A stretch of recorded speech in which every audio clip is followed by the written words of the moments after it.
फिर जीवन में आपने देखा होगा कई लोगों को कि यहीं से शुरू और यहीं पे खत्म।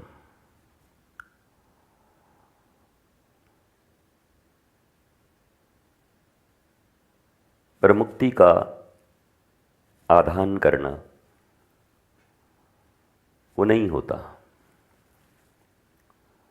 जीवन के अंतिम क्षण तक उनकी समस्त इंद्रियां आकर्षित रहती हैं इसी भौतिक जगत से।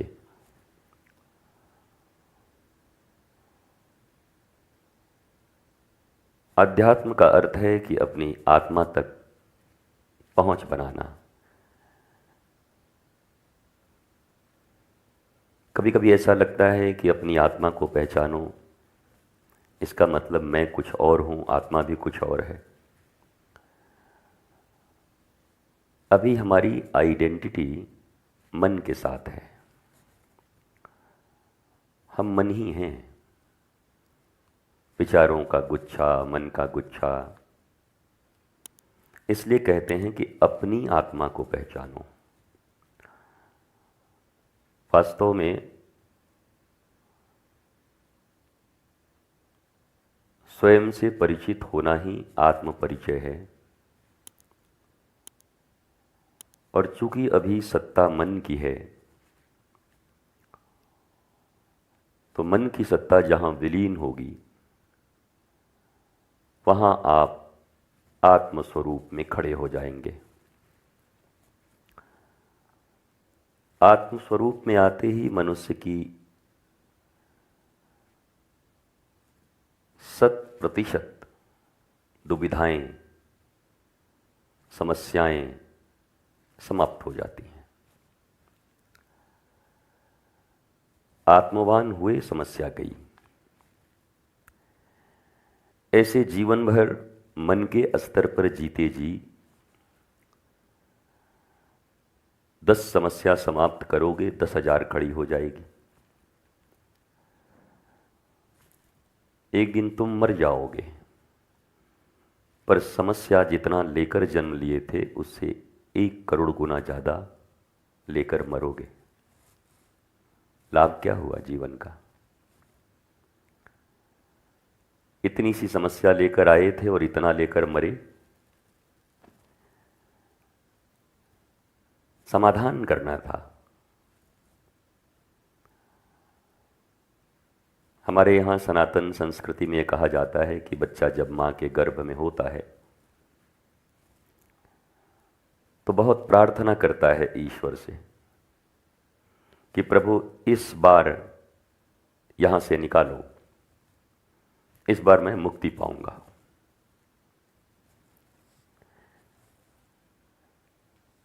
जन्म मरण से छुटकारा का अर्थ क्या है? मुझे नहीं लगता कि जन्म मरण से छुटकारा होता होगा। जब तक ये सृष्टि है मनुष्य जन्म लेते रहेंगे, मरते रहेंगे।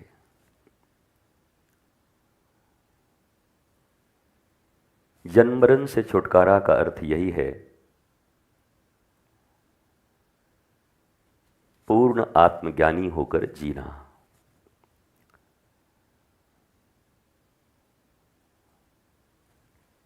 और इसी के लिए हमें प्रयत्न करने होते हैं आध्यात्मिक।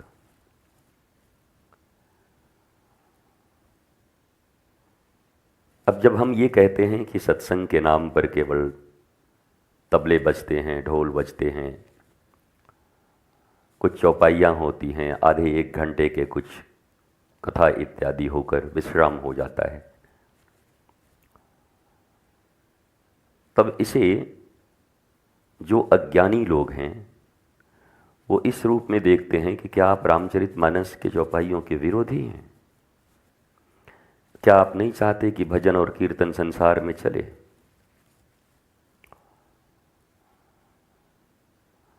वो एक्सट्रीमिस्ट लोग हैं, उन्हें मध्य मार्ग का पता नहीं है, वो सदा एक्सट्रीम पे जीते हैं। व्यवहारिक जगत एक्सट्रीम पे जीने के लिए नहीं है।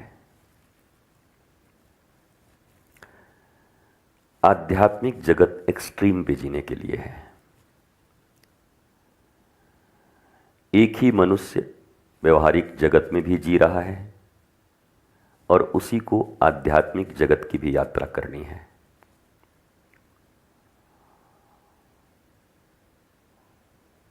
इसलिए जब भगवान अवतार लेकर आते हैं मनुष्य के रूप में, भगवान राम कृष्ण, तो व्यवहारिक जगत की जितनी समस्याएं हैं वो उनके साथ रहती हैं और वो उसका समाधान करते हैं। परंतु आध्यात्मिक जगत में वो आत्माराम पूर्ण काम है। उन्हें न किसी चीज की आवश्यकता है, न किसी से मिलना है, न किसी की जरूरत है। तो यही दो स्वरूप साधारण मनुष्य महापुरुषों के नहीं देख पाते। साधारण मनुष्य अपने मन की, बुद्धि की आंखों से जैसा देखते हैं वैसे ही विवेचना करने लगते हैं। अब जैसा देखा और वैसे ही विवेचना करोगे तो बर्बाद हो जाओगे। भगवान भोलेनाथ की अर्धांगिनी सती ने ऐसा किया था,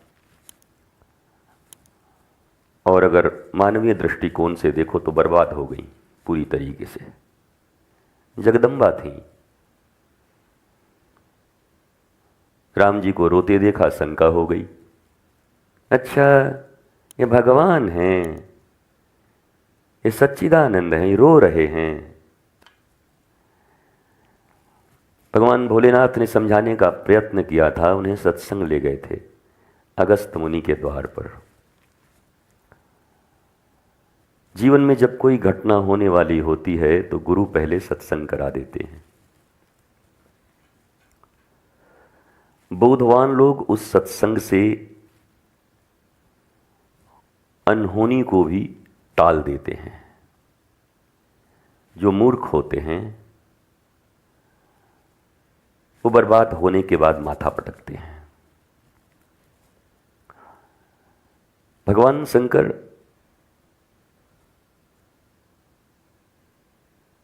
महादेव हैं। गुरु और शिव दोनों एक ही तत्व हैं। शिव और पार्वती के संवाद में जब आप जाएंगे तो देखेंगे कि दोनों को अलग तत्व नहीं माना गया है।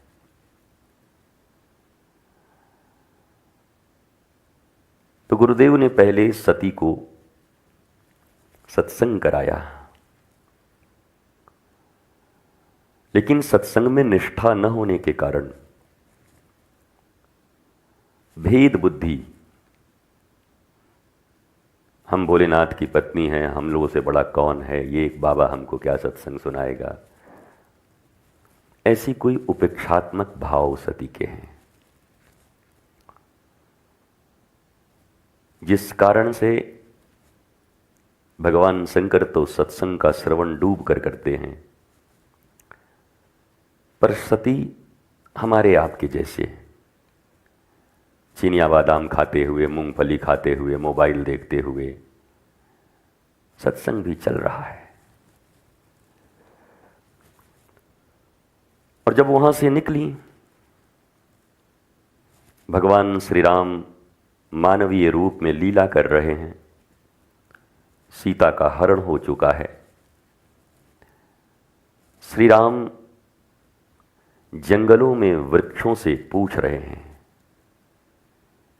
पशु पक्षी से पूछ रहे हैं कि मेरी सीता को कहीं देखा है आपने?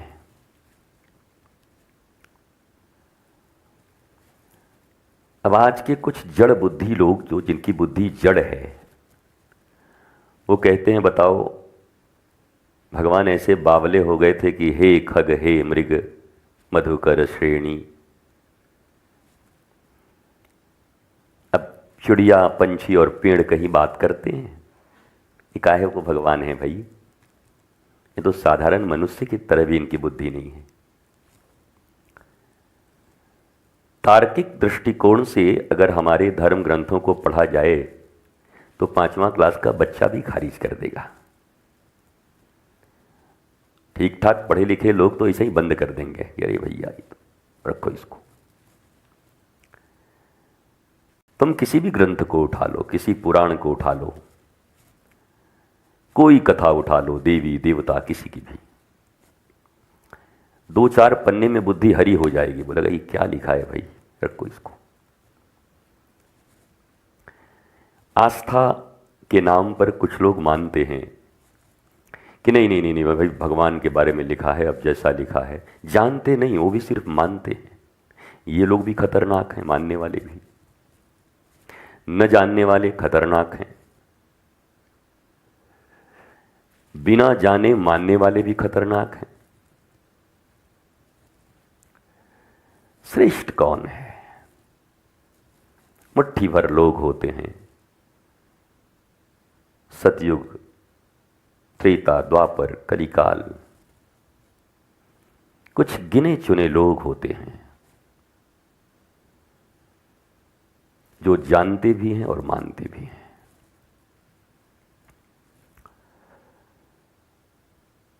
अस्सी 80% आबादी बस मानी जा रही है। 80% आबादी जब मैं कहता हूं, इसका मतलब ये मत समझना कि भारत की 80% आबादी इनको मानती है। पहले भारत की जनसंख्या 140 करोड़ है। उसमें सनातन संस्कृति को या इस पंथ को मानने वाले लोग अब कितने करोड़ हैं तुम्हें ढूंढ लेना।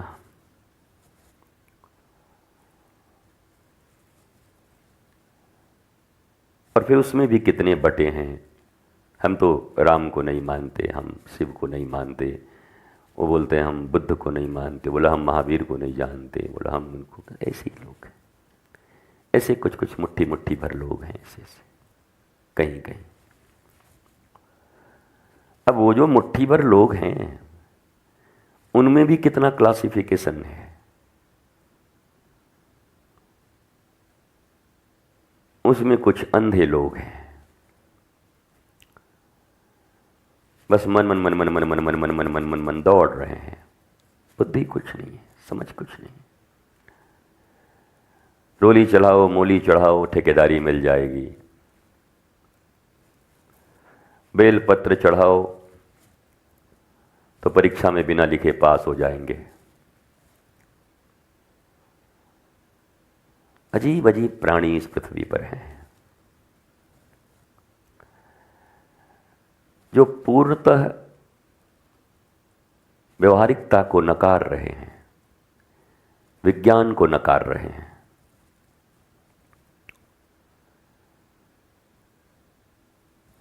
ऐसे लोग बिना जाने मानने वाले आस्थावान लोग आस्थावान होते भी नहीं हैं। इनकी आस्था टूटती भी बहुत जल्दी है। बिना जाने मान गए हो तो कितने दिन मानोगे? परंपराओं के तहत माने हो, किसी दिन किसी व्यवहारिक सत्य से परिचय होगा और तत्व ज्ञान का अभाव होगा तो लीला में ही बुद्धि खो जाएगी, पतित हो जाओगे, जैसे सती हो गई।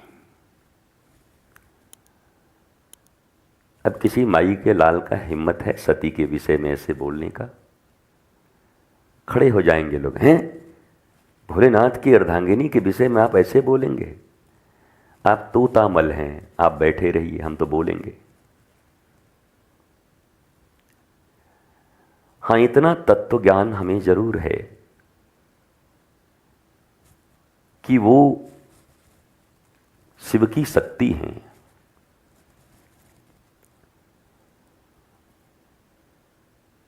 उन्हें बोध है सब कुछ, पर ये सारी लीलाएं हम मनुष्यों को जागृत करने के लिए रामानंद सागर ने जैसे रामायण बनाया, वैसे ये लोग भी बनाते रहते हैं पहले से, ये एक्टिंग ही तो कर रहे हैं सब आके नीचे, जो अवतार पुरुष हैं एक्टिंग ही तो कर रहे हैं। श्री कृष्ण को नायक कहा गया, नायक, और राधा रानी को नायिका। नायक हैं, एक्टर, उनकी परावस्था तो ईश्वर है।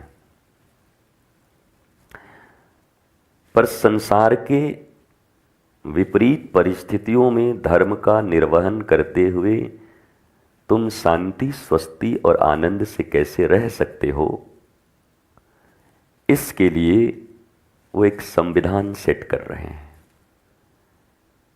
ऐसा हो तो ऐसा चलना, ऐसा हो तो ऐसा पालन करना, ऐसा हो तो ऐसे करना। एक फिल्म है, रामलीला एक फिल्म है, कृष्ण लीला एक फिल्म है, शिव की लीला एक फिल्म है।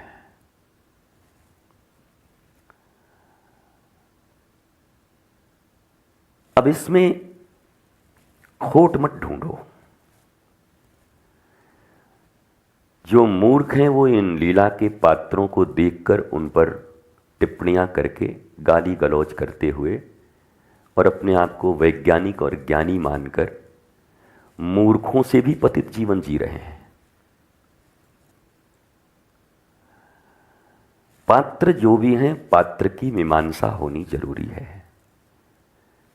महाभारत के प्रत्येक पात्र का अगर मीमांसा नहीं करोगे तो तुम जीतोगे कैसे, तुम्हारी विजय कैसे होगी। 80 साल के इस महाभारत में तुम भी आए हो इस पृथ्वी पर। कुरुक्षेत्र ये जगत ही है तुम्हारे लिए, और इस कुरुक्षेत्र को तुम्हें धर्म क्षेत्र बनाना है।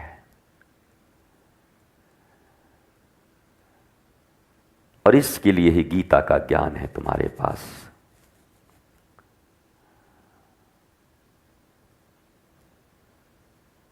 तो सती के पात्र से सती ये शिक्षा दे रही हैं कि मैं सत्संग गई पर मैंने सत्संग में भेद बुद्धि रख लिया, सुना नहीं।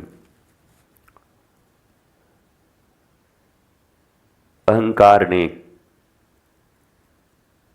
एक्सेप्टेंस को अवरोधित कर दिया। अहंकार कान नहीं बंद करता, सुनाई तो पड़ता है, बस एक्सेप्टेंस नहीं है। I don't.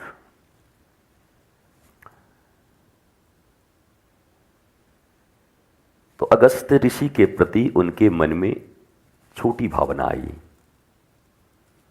अरे ये तो बाबा हमारे ही पति को प्रणाम कर रहा है, ये क्या है, ये काम महापुरुष है। बस वहीं से बात बिगड़ गई।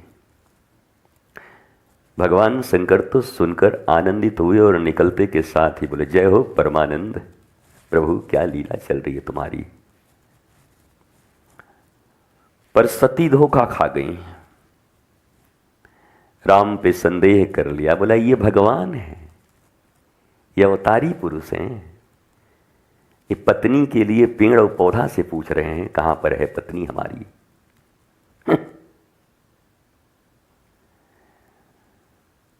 सत्संग अगर समझ ना आए तो सत्य को देख करके भी धोखा खा जाओगे। राम सच्चिदानंद है और अभी वो सत्संग सुनकर आ रही हैं और चलते हुए सत्य को पहचानने से इनकार कर रही हैं। इसका अर्थ है सुना पर किसी कारणवश समझा नहीं। अब कारण बहुत हो सकते हैं। उन्हें अहंकार था कि मेरे पति बड़े हैं, ये बाबा क्या सुनाएगा।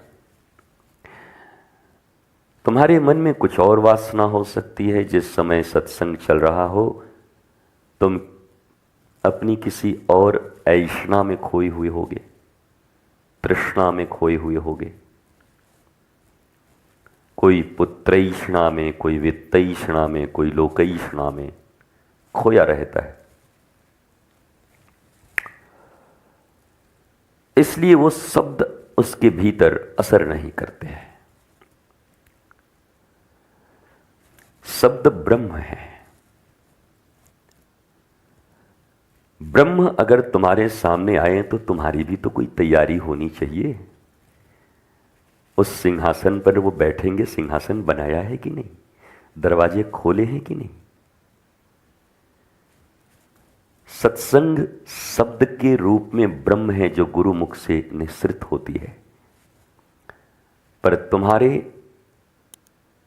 ऐषणाओं के कारण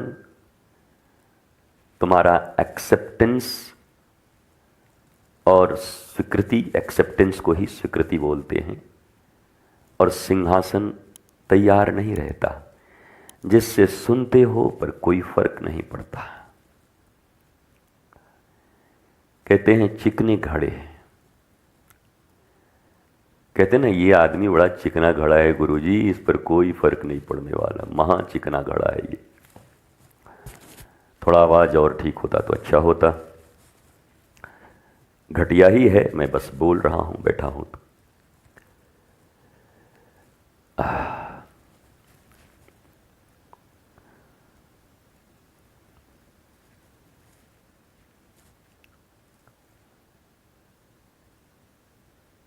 यहां भी एक्सेप्टेंस की बात है।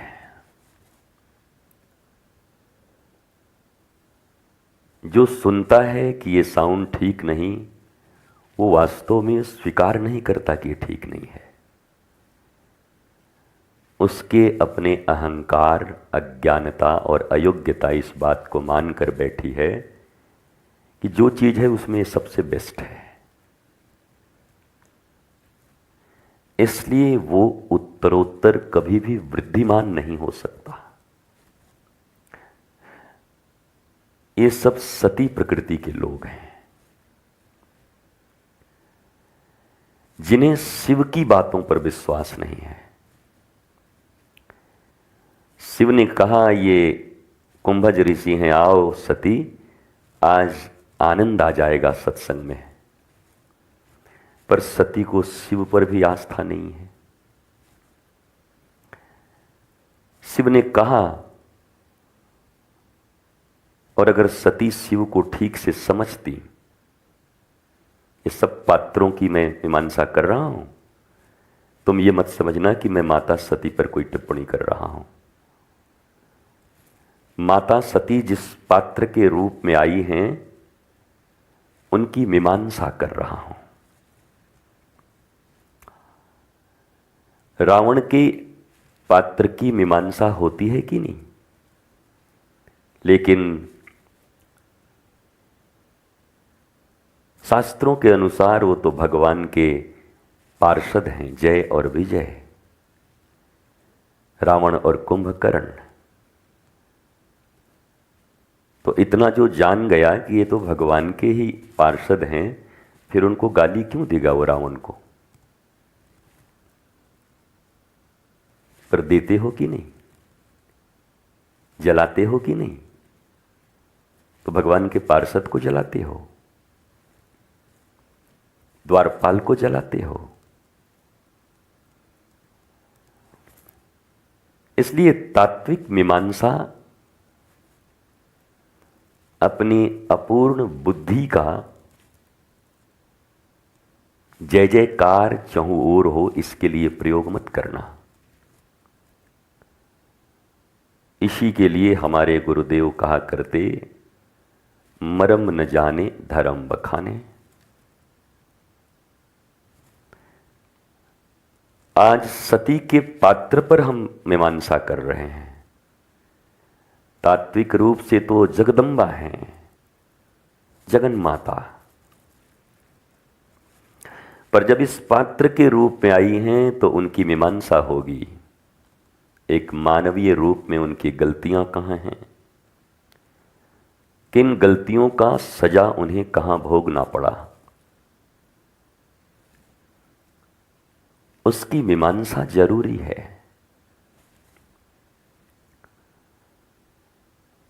इन पात्रों से ऐसी एक्टिंग कराई जाती है, क्यों पता है?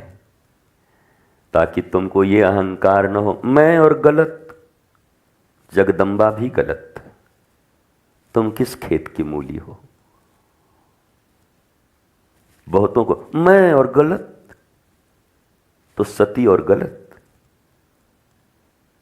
तुम क्या सती से ऊपर हो गए? भगवान शिव की अर्धांगिनी से भी ऊपर आ गए तुम। ये किरदार है, पात्र।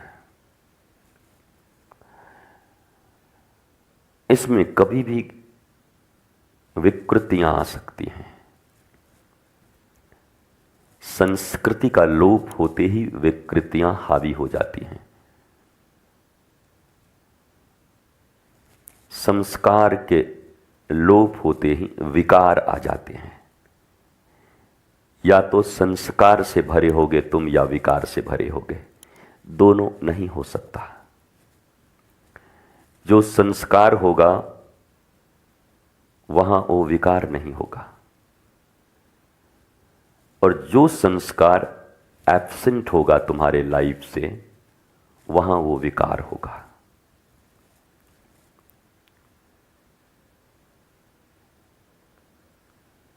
धर्म गूढ़ तत्व है। कछुआ की तरह समस्त इंद्रियों को समेटकर जब साधक बैठता है तब कुछ पल्ले पड़ती है।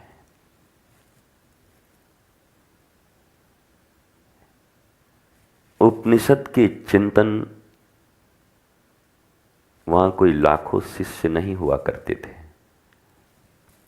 उपनिषद लिखी गई तो एक गुरु और कुछ एक दो शिष्यों की पूरी कथा है, वार्ता है। भीड़ और भाड़ की बात उपनिषद नहीं है। भीड़ में कोई उपनिषद नहीं लिखी गई। एक शिष्य और एक गुरु,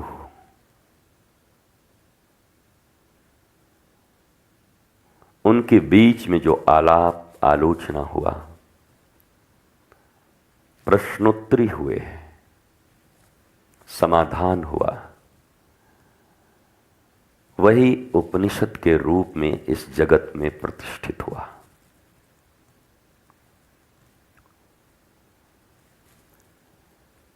इसलिए भीड़ भाड़ से कभी चूक मत जाना। मूल ज्ञान से, आत्मबोध से। ये मेले में आत्मबोध प्राप्त नहीं होती।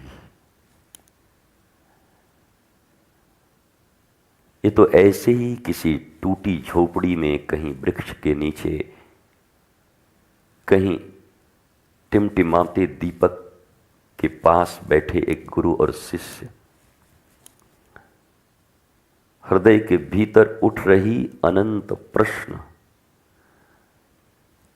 और गोमुख और गंगोत्री से जैसे गंगा प्रवाहित होती है, वैसे ही समस्त अवरोधों को मिटाते हुए औषधीय गुण संपन्न होकर, जल ही जीवन है कल कल किल्लोलनी, उद्धारा प्रवाहित हो जाती है गुरुमुख से, और फिर वो पतित पावनी गंगा सबको पवित्र कर देती है।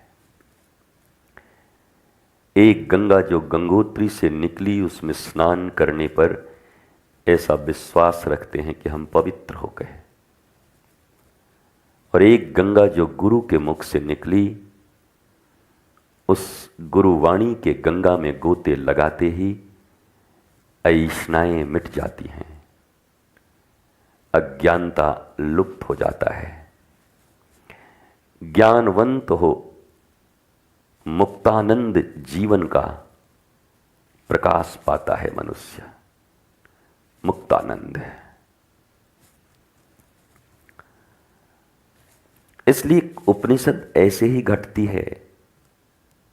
तुम सब धोखे मत खाना कि बड़े बड़े टेंट लगेंगे, बड़े बड़े साउंड लगेंगे, करोड़ों प्रचार होंगे और वहां उपनिषद घट रहा होगा। वो तो जैसे प्राचीन जमाने में राजा के यहाँ से मुनादी करवाई जाती थी नगरों में, done done done done done done done done done, होशियार, बाखबर, सुनो सब सुनो सुनो सुनो, राजा का फरमान आया है। ये तो बस ये जो टेंट पांडाल और ये लाखों करोड़ों लोग होते हैं, इनमें बस मुनादी होती है कि कोई है माई का लाल जो आत्मज्ञान तक जाने को तैयार है। तो उन लाखों करोड़ों में से कभी कोई एक विरला निकलता है। बाकी ये पांडाल पे पांडाल बदलते रहते हैं। उज्जैन के पांडाल से निकलकर इंदौर, इंदौर के पांडाल से भोपाल, भोपाल के पांडाल से लखनऊ, लखनऊ के पांडाल से पटना, पटना के पांडाल से भुवनेश्वर, भुवनेश्वर के पांडाल से दिल्ली, दिल्ली के पांडाल से लंदन, लंदन के पांडाल से एडिलेड, सिडनी। पर ये पांडाल में ही घूमते रहते हैं। ये कॉल उन्हें जगा नहीं पाता है। इसलिए धर्म का प्रसार बढ़ा, संसाधन बढ़े, दिखने लगा कि धर्म बढ़ गया समाज में। पर अजीब बात है, धर्म अगर जीवन में उपस्थित हुआ तो मनुष्य शांत, आनंदित, आह्लादित हो जाता है। धर्म जितना बढ़ता हुआ दिख रहा है, अशांत लोगों की संख्या उससे ज्यादा बढ़ रही है। और इसीलिए मैं कहता हूं कि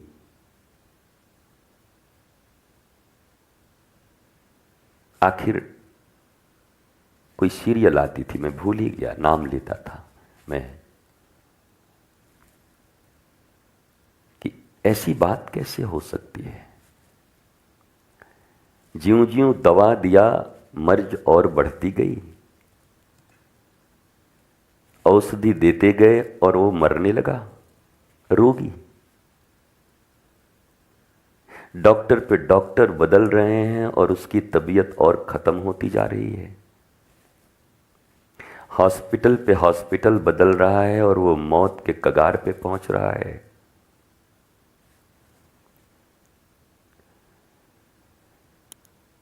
तो दरअसल ये आध्यात्मिक भीड़ नहीं है, ये भीड़ भी अप्रॉक्स धर्म के एक एंटरटेनमेंट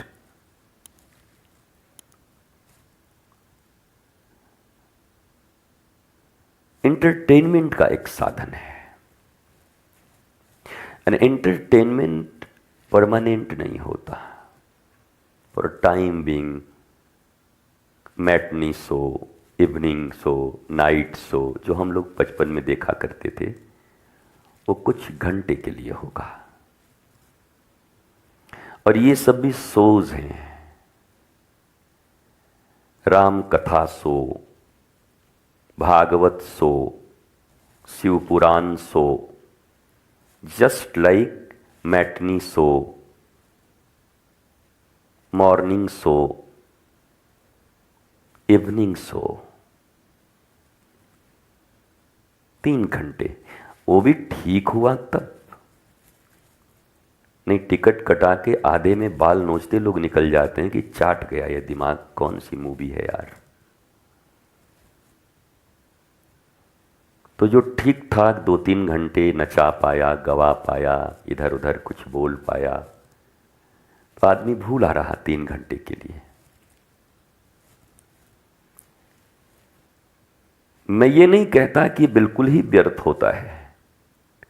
मैं ये कह रहा हूं कि लाखों लोग जब उस दौड़ में दौड़ते हैं तो 100 लोगों की भर्ती होती है सेना में।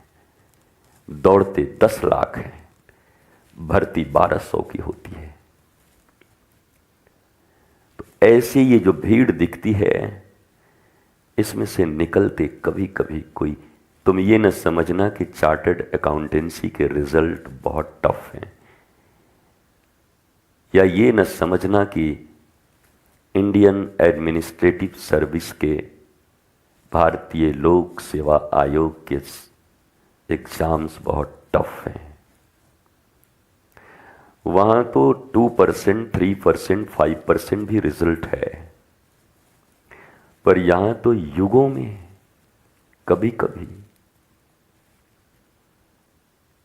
0.00000001% रिजल्ट मिलता है।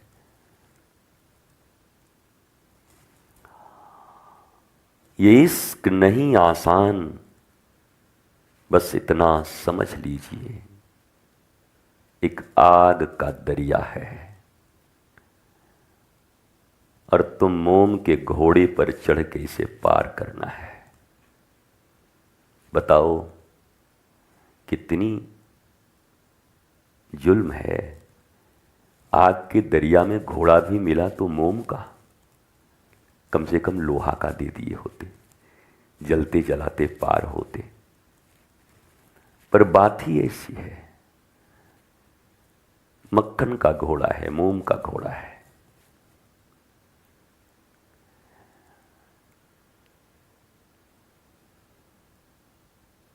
क्षणभंगुर जीवन की यह कलिका, कल प्रात जने खिले न खिले।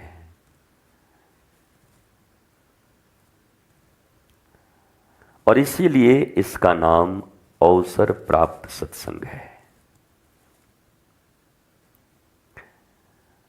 अवसर प्राप्त है, सत्संग भी है, पर इसमें कहीं ये नहीं लिखा है कि तुम्हारा कल्याण हो ही जाएगा। यहां अवसर भी है, तुम्हें प्राप्त भी हुआ है, सत्संग की धारा भी बह रही है। पर तुम अगर सती की तरह इग्नोरेंट मूड में रहे, अपने किसी ऐष्णा के कपाट को तुमने अगर लगा दिया, पुत्रैष्णा, पितैष्णा या लोकैष्णा,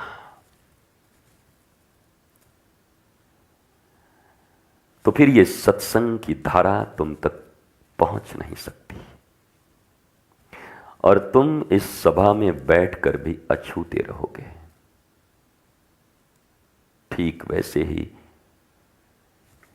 जैसे खिड़कियां बंद हों, दरवाजे बंद हों तो करोड़ सूर्य भी उदित हों, तुम्हें क्या लाभ? तुम तो अंधेरे में ही रहोगे। वो दरवाजे खुलें, तुम्हारे कदम बाहर जाएं खुले आकाश के नीचे, तब उन सूर्य की रोशनियों में तुम भी नहा सकते हो।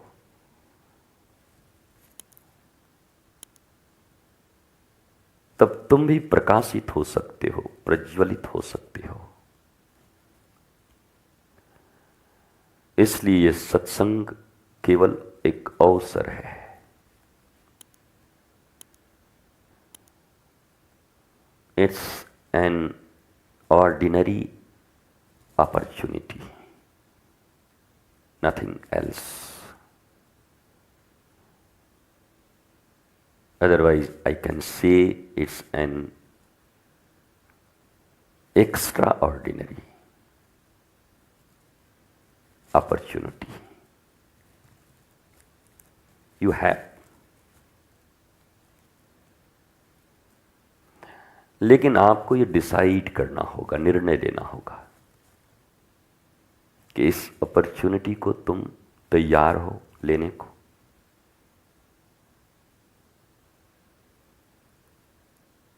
अपॉर्चुनिटी बस खड़ी है। ये जरूर है कि तुम भी हो और ये भी है, बात बन सकती है, पर बनेगी ही ये किसने कह दिया? बरसों बरस तक करोड़ों लोगों का नहीं बना, बचपन से लेकर बुढ़ापे तक सत्संग में ही चढ़ गए, कथा के पांडालों में घूमते रह गए, पर न एक्सटर्नल वृत्तियों में कोई परिवर्तन आया, न इटर्नल ब्लिसफुलनेस उनको कहीं से मिली। हाँ, ये कैसे संभव हो सकता है?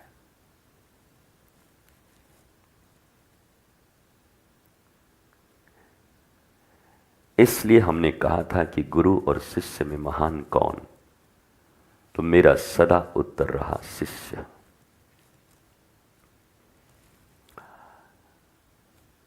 शिष्य राजी न हो तो शिव जैसा गुरु भी मंगल नहीं कर सकता।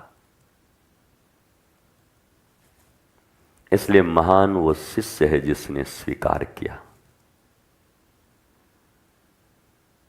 जिसने गुरु को आत्मसात किया, अपने भीतर पी लिया।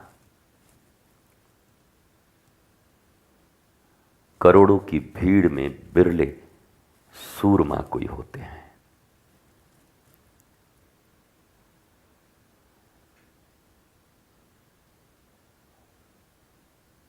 इसलिए कभी भी किसी के एक्सटर्नल लाइफ को देख करके उसके इटर्नल जर्नी का अंदाजा मत लगाना। ये जितने भी महापुरुष हुए सब अड़भंगी हुए हैं।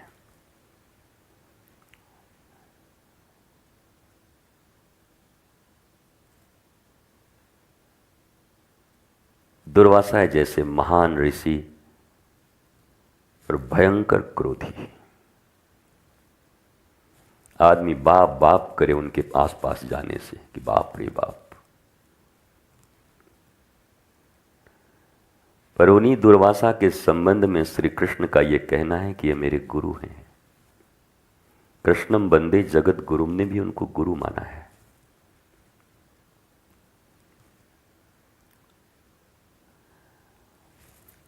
तुम में से ज्यादातर लोग महापुरुष और अपने गुरु के बाह्य व्यवहार से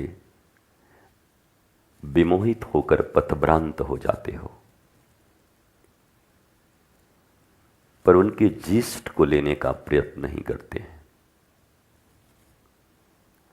उनके भीतर जो अमृत है उस अमृत का पान नहीं करना चाहते।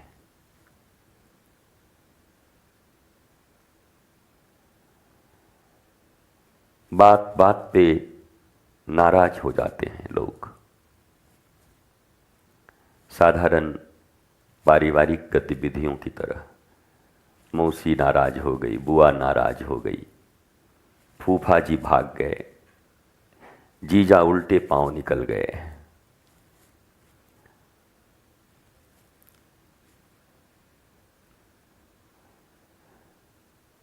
तुम शिष्य हो, नाराजगी का हक तुम्हारे पास नहीं है। तुम तो राजी तेरी रजा में, इसलिए तुम आए हो। नाराज शिष्य नहीं हो सकता।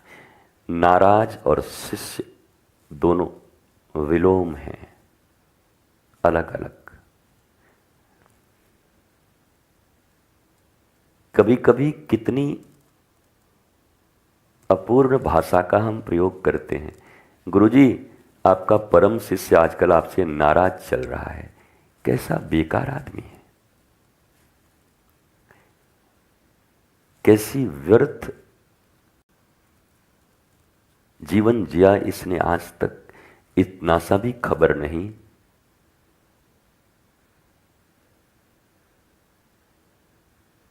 कि दोनों दो ध्रुव हैं। शिष्य वही हुआ जो राजी हुआ, नाराज शिष्य नहीं होते।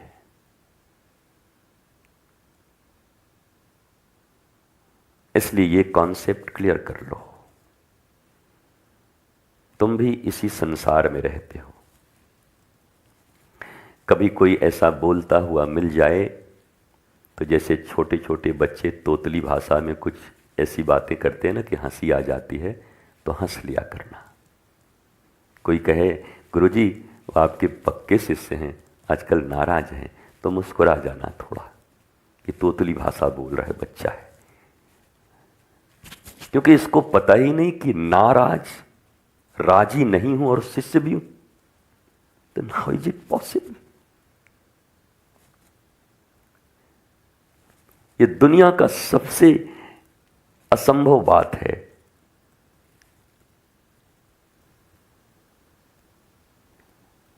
इसलिए गाना तो बड़ा सहज है कि जो तुम कहोगे वही हम करेंगे,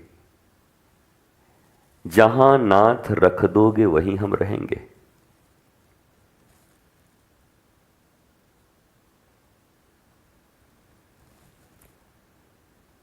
एक को एसी में रख दूं और एक को पंखे में, माथा फूट जाएगा दोनों का आपस में। पर दोनों गाते हैं कि जहां रख दोगे नाथ वहीं हम रहेंगे। भौतिक स्तर पर इतने छिछले लोग हैं हम आध्यात्म की गहराइयों में कैसे डुबकी लगाएंगे? हमारी तो पहुंच भी नहीं वहां तक।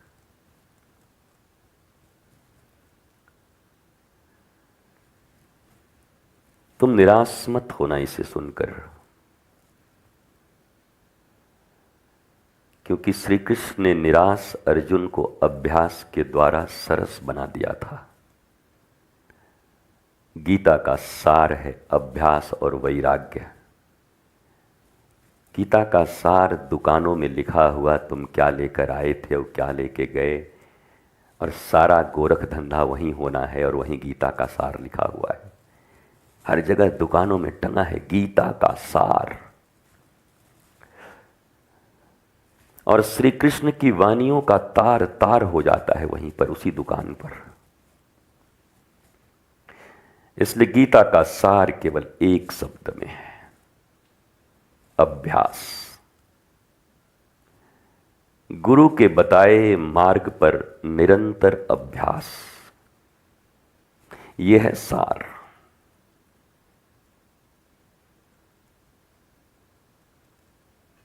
और वो अभ्यास ही वैराग्य की उत्पत्ति करता है। वैराग्य लाने की कोशिश मत करना। वैराग्य कोई सिस्टम नहीं है जिसको एडॉप्ट कर लोगे। वैराग्य शब्द व्याकरण के बहुत सारे खेल छुपे हैं इसमें। वीतराग, रागों से परे। विशिष्ट राग, केवल उस एक के प्रति राग जिसे अनुराग कहते हैं। वैराग्य के भी कितनी परिभाषाएं हैं, पर हमारी जानकारी कम हो तो हमने बस इतना ही समझा, पगड़ी बांधा, डमरू लिया, कपड़े लादे, बोला बैरागी जी जा रहे हैं। इतना ही सहज वैराग्य होता तो 32 रुपए के पैकेज में सबको वैराग्य मिल जाती कि 32 रुपए का ये सामान है, पैकेज लीजिए और आप बैरागी बन जाइए। Is it possible? नेवर। वैराग्य भीतर की घटना है जो बाहर परिलक्षित कभी कभी हो जाती है। जरूरी नहीं कि बाहर वैराग्य दिखे ही। जनक का नहीं दिखा। चक्रवर्ती जैसे सम्राट की तरह रहते हैं, दास दासियां, उस जमाने के एरोप्लेन, हर सुख सुविधा, पर परम वैरागी हैं वो।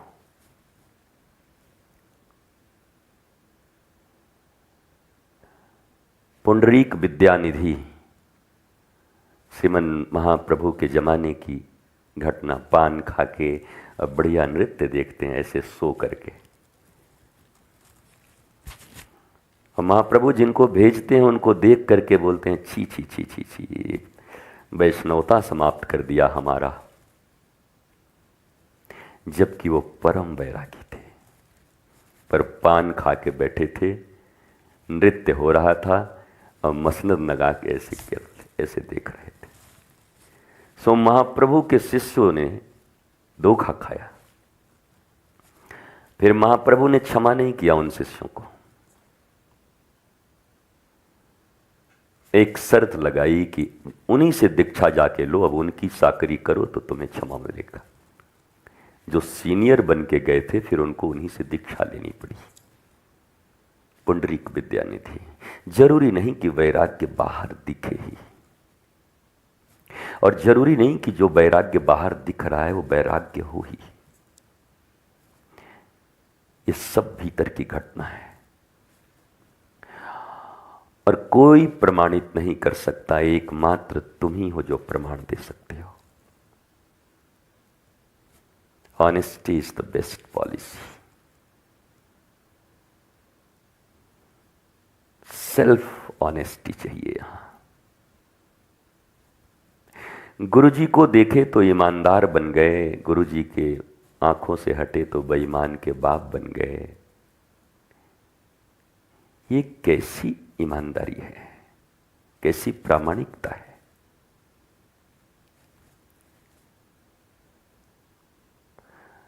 गुलाब तो गुलाब है,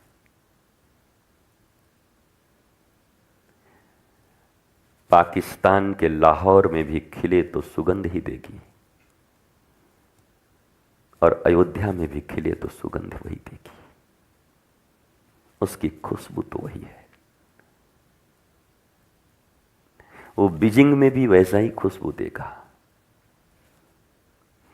ट्रंप को भी वैसा ही लगेगा जैसा मोदी जी को लगेगा। यूनिवर्सल है। इसलिए अपने भक्ति, अपनी शिष्यता, अपने वैराग्य के प्रमाण केवल और केवल तुम हो, कोई और नहीं। तुम वैरागी होगे और कोई तुम्हें पाखंडी कहेगा, और कई बार तुम पाखंडी होगे और लोग तुम्हें वैरागी कहेंगे। पर तुम जानते हो कि मैं कौन हूं। असली आध्यात्म यही है। सेल्फ को रियलाइज करना, सेल्फ को जज करना, सेल्फ को गवर्न करना, सेल्फ को डिसिप्लिन में रखना। Self, no one else, self. This is spirituality.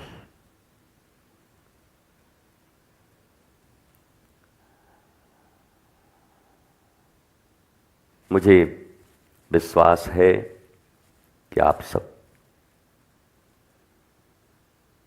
इन शब्दों के मोतियों से अपने लिए उपयुक्त माणिक और मूंगे अवश्य चुन लोगे। जो तुम्हारे लायक हो चुन लो।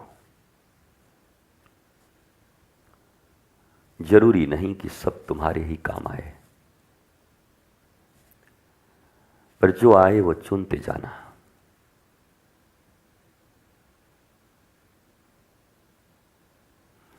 और सच्चे आध्यात्मिक बनना चाहते हो, जीवन को सचमुच सफल करना चाहते हो,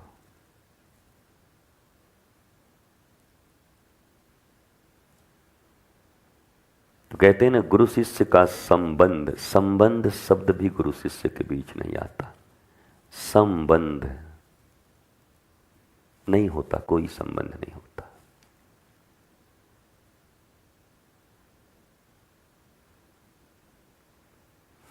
ये एक तरफा तुम्हें निभाना है, और प्यार एक तरफा ही होता है।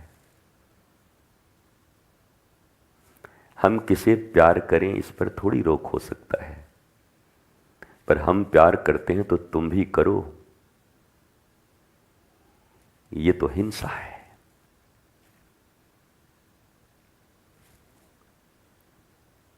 मैं तुम्हें इतना प्यार करता हूं, तुम मुझे नहीं करते, ये हिंसा है, ये प्यार नहीं है, वायलेंस। प्यार तो एक तरफा है। जो गोपियां कहती हैं श्री कृष्ण को,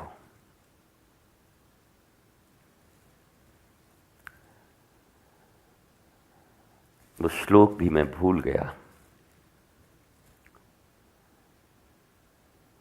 पर उसका अर्थ इतना ही है कि कृष्ण को कहती हैं कि आसलिष्यम वा पादरताम पिनष्टुमाम। ये श्लोक है, पढ़ लेना, महाप्रभु के शिक्षाष्टकम का श्लोक है।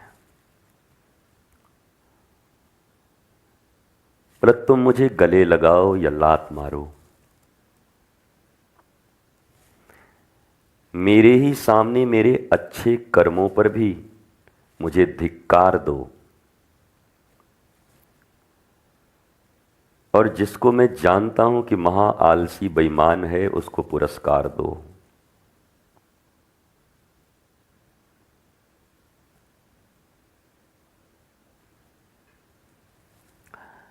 पर हे कृष्ण कृष्ण, मुझे कोई फर्क नहीं पड़ता,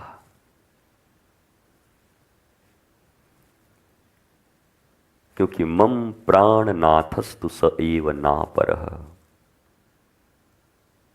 मेरे प्राणनाथ केवल तुम हो, तुम हो, तुम हो, कोई और नहीं।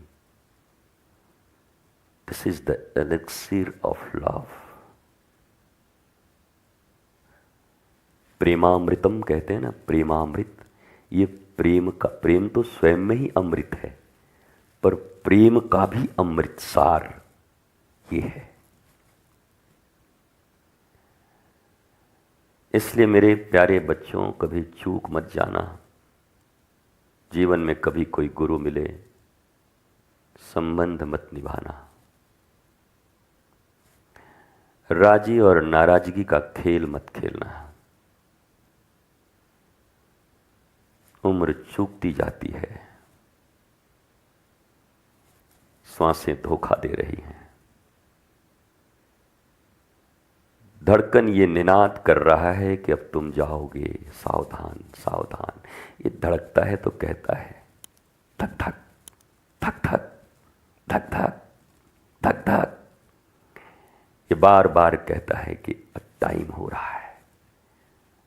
Be aware, be aware, be aware, be aware.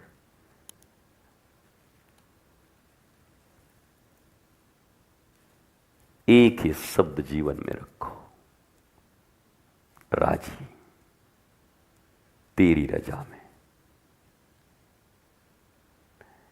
पूछते हो ना कि शिष्यता के कुछ लक्षण बताइए, साधक के कुछ लक्षण बताइए, भक्त के कुछ लक्षण बताइए, बस इतना ही है।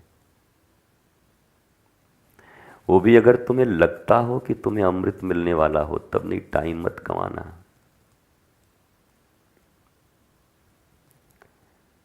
क्योंकि ईश्वर ने तुम्हें भी मनुष्य बनाकर भेजा है। भेजा है तो फिर भेजा भी है, तो इस भेजे से थोड़ा देख लेना, लगे कि मिलेगा यहां, अमृत मिलेगा। तो फिर एक ही शब्द याद रखना, राजी।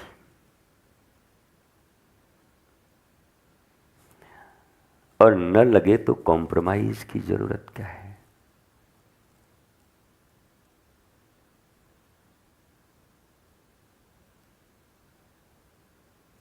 मैं कभी कभी हैरान होता हूं,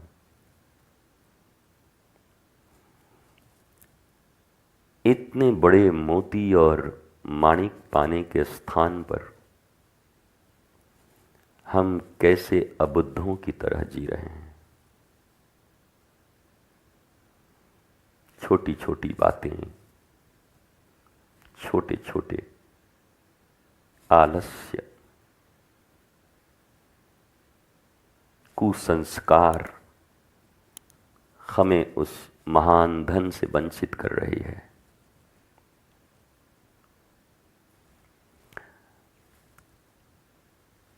पर ये कह के अब विश्राम करता हूं कि व्यवहारिक जगत में ये सब ठीक है।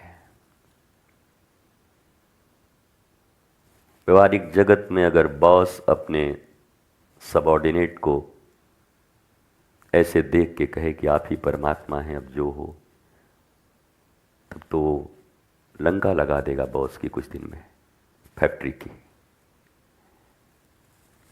व्यवहारिक जगत में तुम व्यवहार की तरह, पर ये जानते हुए कि ये भौतिक जगत है, नश्वर है, ये हैंडल करने के लिए ये व्यवहार मैं कर रहा हूं। यू हैव टू नो, तुम्हें ये जानना होगा कि मैं ये कर रहा हूं। ये सत्य नहीं है, ये प्रतिभास है, ये मिथ्या है। इस मिथ्या जगत का एक किरदार मैं हूं, शरीर मुझे मिला है, इसलिए मैं ये किरदार निभा रहा हूं।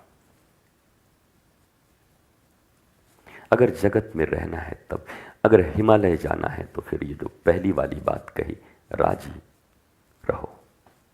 पर यहां रहना है जगत में तो व्यवहारिक, महाभारत में जो जो पात्रों के गुण बताए गए हैं उनको आहरण करना। फिर कहां शिखंडी बनना है, कहां बृहनलला बनना है, कहां पे रसोईया बनना है, ये सब बनना होगा तुम्हें। क्योंकि तुम ईश्वर के अंश नहीं, तुम ही ब्रह्म हो। अंश ही नहीं हो, अंश इसलिए हो कि भूले हो, याद आते ही पूर्ण हो जाओगे। उसके अगर अनंत रूप हैं तो तुम्हारे भी अनंत रूप हैं, तो तुम्हें ये सब रोल प्ले करने होंगे। पर जानते हुए कि मैं रोल कर रहा हूं, डूब मत जाना उसी रोल में।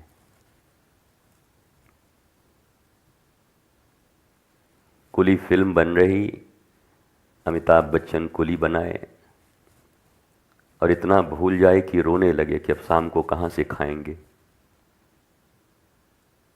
एलसी इंतजार कर रहा है बाहर में, साहब कब निकले बच्चन साहब, तो एलसी से प्रतीक्षा पहुंचे जलसा में। उसे पता है मैं कुली का किरदार निभा रहा हूं, कुली हूं नहीं, मामला ठीक ठाक है हमारा।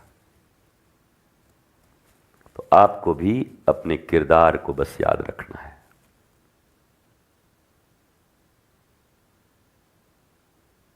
सबसे रचिए सबसे बसिए सबका लीजिए नाम, हाँ जी करते रहिए बैठे अपने गुरुधाम। गुरु के धाम में बैठकर हाँ जी करते रहो। न काहू से दोस्ती न काहू से बैर, कबीरा खड़ा बाजार में मांगे सबकी खैर।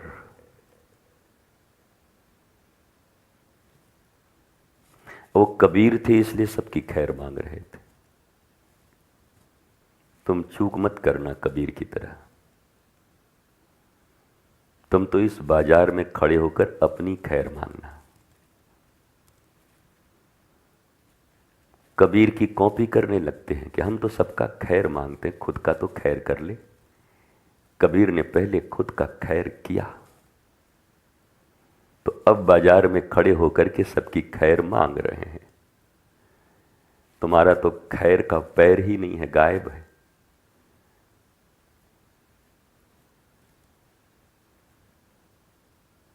एक भिखारी ने 1,00,000 भिखारियों को निमंत्रण दिया।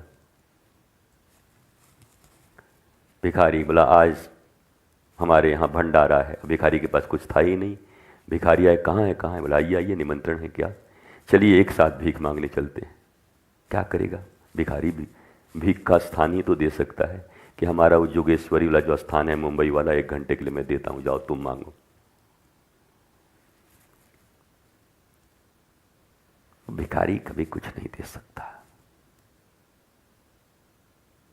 पहले अपनी खैर, आत्मज्ञान, आत्मबोध, मैं कौन हूं। फिर तुम सबकी खैर के लायक हो जाओगे। तुम जहां जाओगे वहां लोगों का खैर होगा। जिस रास्ते से तू निकले वो फूलों से भर जाए, तेरे पैर की कोमलाहट सोते भाग्य जगाए। मस्त रहिए, स्वस्थ रहिए, आनंदित रहिए। आपके जीवन में भी उपनिषद घटित हो जाए, बस इसके लिए राजी रहिए। व्यवहारिक जगत के संकटों को संकट की तरह मत देखिएगा कभी भी। यहां कुछ भी स्टेबल नहीं है।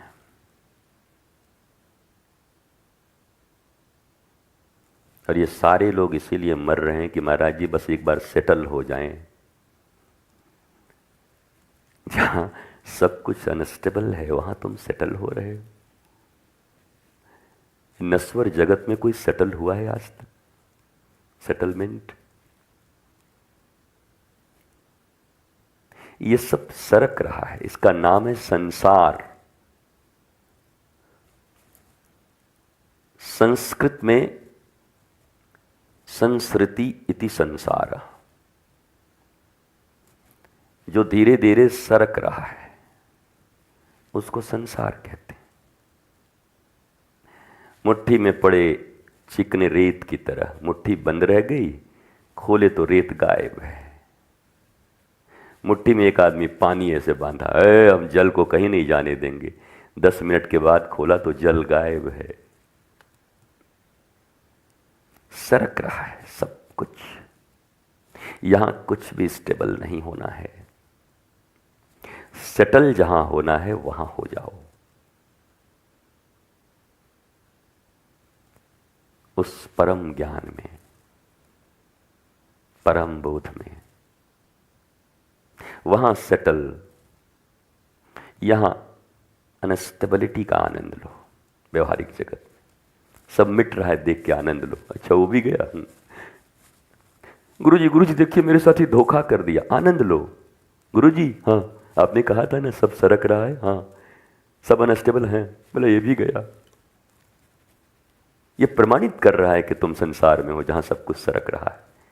तो एंजॉय करो इसको देख के, सीखो कुछ। That's great. इसी को संसार कहते हैं। मैंने कोशिश की है कि कुछ 10, 20, 25 मिनटों में या 1 घंटे, मुझे पता नहीं कितना हुआ, मैं दोनों जगत को ठीक ठीक एक तरीके से तुम्हारे सामने रख पाऊं और इन दोनों जगत के बीच बैलेंस कैसे रखना है, आध्यात्मिक और जागतिक जगत, भौतिक जगत के बीच, ये तुम्हें देखना है। इस भौतिक जगत में बदलते लोग, बदलती चीज़ें, आए सुख और आए दुख से अप्रभावित रहो। कौन जय जय कर रहा है, कौन हाय हाय कर रहा है, अप्रभावित रहो। कौन तुम्हारे लिए कसीदे पढ़ रहा है और कौन तुम्हें गालियां दे रहा है, ये नश्वर है। कसीदे भी नहीं रहेंगे, गालियां भी नहीं रहेगी, देने वाला भी नहीं रहेगा और तुम भी नहीं रहोगे। तो इतने नश्वर चीज़ों के लिए इतना भी क्या है, बस एक बैलेंसिंग करते रहो ठीक ठाक। और बहुत सीरियस मत होना इस जगत में। Nothing is serious here. मुस्कुराओ, हंसो, खेलो, मौज लो। यमुना जी द्वार तक आ गई हैं, दर्शन करो। आलसी लोग हैं हम लोग, यमुना जी तक जा नहीं पाते, तो यमुना जी कृपा करके द्वार तक चली आती हैं। क्या हो भाई, अब तो दर्शन कर ले, अब तो देख ले, जाएगा कहाँ।